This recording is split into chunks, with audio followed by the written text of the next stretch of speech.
नमस्कार दोस्तों साथियों।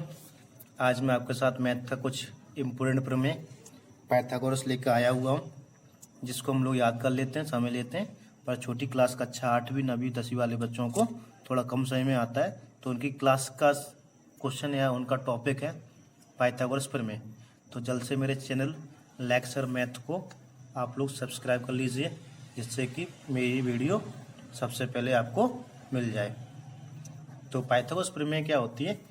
एक समकोण त्रिभुज में उसकी भुजाओं के साथ संबंध होता है। समकोण त्रिभुज का मतलब है कि ऐसा त्रिभुज जिसमें किसी एक कोण की माप 90 डिग्री हो। यानी हमारे पास एक त्रिभुज हमारे सामने ABC हमने मान लेते हैं, जिसमें जो बी कोण है वो एक कितने का है? 90 का। तो हम कहेंगे यहाँ पे कि ये त्रिभुज हमारे सामने कौन सा है? ABC एक समकोण त्रिभुज है, जिसमें कोण बी कितने डिग्री का है? 90 डिग्री का या समकोण का। तो इसमें त्रिभुज की भुजाएं भुजा नहीं रहेंगी। अब इसमें जो कोण ए के सामने जो सम्मुख भुजा दिख रही है उसको हम लोग बोलेंगे यहाँ पे लंब, और उसके साथ जो संलग्न भुजा है नीचे वाली, ये आधार में, जिसको हम लोग बोले यहाँ पे आधार। और तीसरी भुजा जो दोनों सिरों को मिलाती है इन भुजाओं को, जिसको हम बोलते हैं कर्ण। यानी जो 90 डिग्री कोण बनना है उसके सामने एक भुजा को हम लोग बोलते हैं कर्ण। तो पाइथागोरस प्रमेय एक समकोण त्रिभुज में भुजाओं का एक संबंध है, जिसमें हम बोलते हैं कर्ण, लंब और आधार। तो ये कथन के माध्यम से हम बताने की कोशिश की है कि किसी समकोण त्रिभुज में यानी 90 डिग्री होना ही चाहिए। उसमें क्या होता है? कर्ण का वर्ग, यानी जो बड़ी भुजा है हमारे सामने AC, उसका वर्ग अन्य दो भुजाएं, मतलब जो लंब बची और आधार बची, उनके वर्गों के, यानी इन दोनों के वर्ग किया जाए। यानी AB का वर्ग करें और BC का वर्ग करें, तो इन वैल्यू, इनके जो मान है वो बढ़ जाएंगे। उन दोनों का जोड़ करेंगे तो AC के बराबर हो जाएगा। इस प्रमेय को हम लोग सिद्ध करते हैं एक गणितीय प्रयोग के माध्यम से, जबकि किताब में बाकायदा इसको सॉल्व किया गया है अन्य कथनों के माध्यम से और कुछ पूर्व अवधारणाओं के माध्यम से। हम लोग इसे प्रायोगिक रूप से, मतलब प्रैक्टिकल के माध्यम से जोड़ना चाहते हैं, क्या ये कथन एकदम सही है या गलत है। तो इसके लिए हम लोग मान लेते हैं कि हमारे पास एक वर्ग है कोई, जो कि 4 इकाई का है। 4 इकाई मतलब उसमें हमारे पास एक एक इकाई के 4 वर्ग साथ लगे हुए हैं, और 4 वर्ग का तो टोटल वर्ग हमारे पास कितने हो जाएंगे? इसमें 16 वर्ग हो जाएंगे। तो हमने कह दिया कि 16 वर्ग का एक 4 इकाई का हमारे पास एक वर्ग है। इसी प्रकार मैंने यहाँ पर एक नीचे 3 इकाई का वर्ग और बना लिया।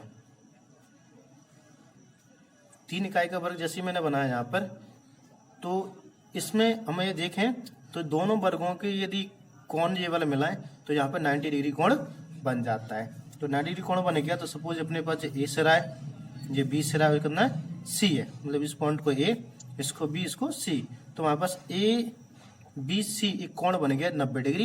और यदि हम दोनों को मिला दें यहाँ पे, तो ये बन जाएगा सामने क्या? कर्ण। तो समकोण त्रिभुज बनेगा हमारे पास कौन सा? ABC। इसमें क्या है कि ये आधार पे हमारे सामने क्या बना हुआ है? वर्ग बना है। कितनी इकाई का? 3 इकाई का। लंब पे वर्ग बना है कितनी इकाई का? 4 इकाई का।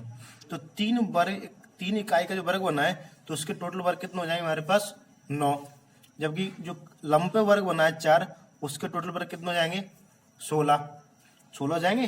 तो कर्ण पे जो वर्ग बनेंगे वो डेफिनेटली निश्चित तौर पर इतने बनेंगे कि लंब के वर्ग और आधार के वर्ग के जोड़ के बराबर होगा।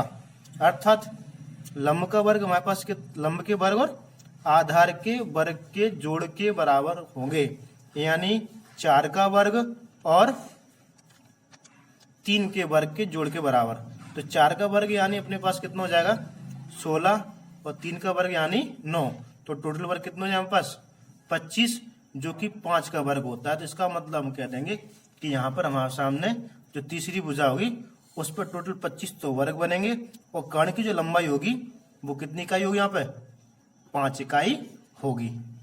तो इस प्रैक्टिकल को हम लोग बड़े आसानी से कर सकते हैं। घर पर हम लोग एक यूनिट का, ये जैसे यहाँ तक 1 इकाई है उसका एक वर्ग बनाए, और ऐसे 3 इकाई का वर्ग बना लें पूरा, ऐसे 4 इकाई का वर्ग बना लें, तो उनके कर्ण को मिलानी रेखा पर की लंबाई 5 होगी और उस पर बनने वाले वर्गों की संख्या 25 होगी।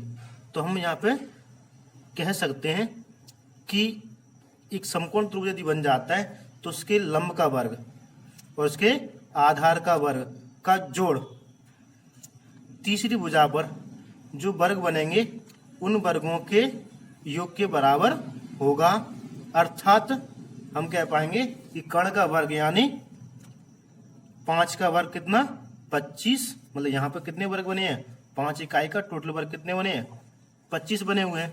तो 25 वर्ग किसके बराबर है 16 और 9 के बराबर। 16 क्या है 4 का 4 क्या है यहाँ पर हमारे सामने लंब है यहाँ पर, यानी लंब का वर्ग लंब कितना है 4 है, 4 का वर्ग कितना हुआ 16। आधार कितना हमारे पास 3 है, 3 का वर्ग कितना हुआ हमारे पास 9, मतलब 3 इकाई के वर्ग बनाएंगे तो टोटल वर्ग बनेंगे हमारे सामने कितने 9। 4 इकाई का वर्ग बनाए तो टोटल कितने बनेंगे 16। तो ये 25 किसके बराबर होगा लंब के वर्ग और आधार के वर्ग के जोड़ के बराबर, यानी 9 और 16 मिलाए कितने हो रहे 25। तो इसी कथन को हम लोग पढ़ते हैं कर्ण का वर्ग यानी 5 का वर्ग अन्य दो भुजाएं यानी 4 और 3 के जोड़ के बराबर नहीं, इनके वर्ग के बराबर यानी 16 और 9 के वर्ग के बराबर। तो इसको बड़े आसानी से कर सकते हैं कि समकोण त्रिभुज में जिसमें एक कोण कितनी डिग्री का हो 90 डिग्री का, जैसे कथन में लिखा हुआ है कि किसी समकोण त्रिभुज में कर्ण का वर्ग यानी इस भुजा का वर्ग जो यहाँ पे सामने इस भुजा का वर्ग यानी कर्ण का वर्ग, अन्य दो भुजाएं जो लंब और आधार पर जो भुजाएं उनके वर्ग किए जाएंगे, यानी 16 और आधार दिया कितना पे 3, उनका वर्ग किया है कितना पे 9, तो ये 16 9 कितने होते हैं 25, जो कि कर्ण के वर्ग के बराबर होगा। तो इस कथन को 2 बार 3 बार लिखने से 1-2 बार बोलने से याद हो जाता है कि समकोण त्रिभुज में कर्ण का वर्ग जो शेष दो भुजाएं रहती हैं उन दोनों भुजाओं के वर्गों के योग के बराबर होता है। जैसे कि हम लोग जो परिभाषा बोल रहे हैं वो ये बोलते हैं कर्ण का वर्ग अन्य दो भुजाएं लंब और आधार उनके वर्ग और बीच में क्या लगा है योग के बराबर होता है। इसे हम लोग बोलते हैं AC² बराबर AB² प्लस BC², जब तो वो कितना वहां सामने ABC। तो बच्चों का कथन बहुत इंपॉर्टेंट, उसको याद करना चाहिए और समझदारी दिखानी चाहिए, याद हो जाए आपको। इसके माध्यम से हम लोग क्या करते हैं काफी सवाल हल कर लेते हैं। एक पाइथागोरस त्रिक का हम लोग उपयोग करते हैं, साइड में बताइए तो यहाँ पे पाइथागोरस त्रिक क्या होती है, त्रिभुज की 3 भुजाओं का एक युग्म पाइथागोरस त्रिक, यानी 2 भुजाओं के वर्गों का योग तीसरी भुजा के वर्ग के बराबर होता है। तो कुछ त्रिक हैं जो हमें याद रहना चाहिए, जैसे कि 3 4 5, 3 जहाँ पे लंब बोल सकते हैं आधार बोल सकते हैं, 4 को आधार है लंब बोल सकते हैं, 5 को कर्ण ही बोलेंगे। तो 3 4 5 है, 3 का वर्ग यानी 9, 4 का वर्ग कितना 16 और 16 9 कितना हो जाएंगे 25 यानी 5 का वर्ग। तो इसी प्रकार 3 का गुणज करते हैं कितना अगला हम 6, इसका डबल करते हैं 8, इसका डबल कितना करते हैं 10। तो 6 8 10 भी हमारा क्या हुआ पाइथागोरस त्रिक बनेगा। 6 का वर्ग 36, 8 का वर्ग 64 और 36 64 हो जाएंगे 100, यानी वो 10 का वर्ग बन जाएगा। इसी प्रकार इसका अगला गुणज करते हैं, 3 का कितना हो जाएगा 9, 4 दूनी 8 और 4 दूनी 8 और 4 12 और यहाँ कितना बन जाएगा 15। तो 9 12 भी क्या हमारे सामने पाइथागोरस त्रिक है। तो इसी प्रकार हम आगे बना सकते हैं 12 16 20, यहाँ बना सकते हैं 15 20 25, ये सब हमारे सामने कौन पाइथागोरस त्रिक है। तो पाइथागोरस त्रिक की इसी प्रकार और आगे अपने कंटिन्यू कर सकते हैं। इसके अलावा एक दूसरा रेशो और चलता है इनमें पाइथागोरस त्रिक का, उसको मैं साइड में बता देता हूँ आपको, जैसे कि 5 12 और 13। 5 12 13 मतलब हो जाएगा हमारे पास कि 5 का वर्ग 25, 12 का वर्ग मतलब 144, तो 25 प्लस 144 मिला के बन जाते हैं वहां सामने 169, जो कि किसका वर्ग होता है 13 का वर्ग। तो इसमें क्या अगला त्रिक बना सकते हैं 10 24 और 26, मतलब 2 से मल्टीप्लाई कर दिया, मतलब सब डबल कर दिया हमने।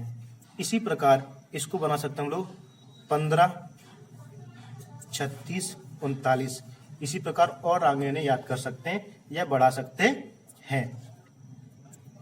धन्यवाद, आपने मेरा वीडियो देखा। तो अतिशीघ्र मेरा चैनल लेक्चर मैथ इसको जंप कराना है यानी इसको आगे बढ़ाना है, बिना सपोर्ट के नहीं हो सकता। तो support me and subscribe my channel to support my YouTube channel. Thank you.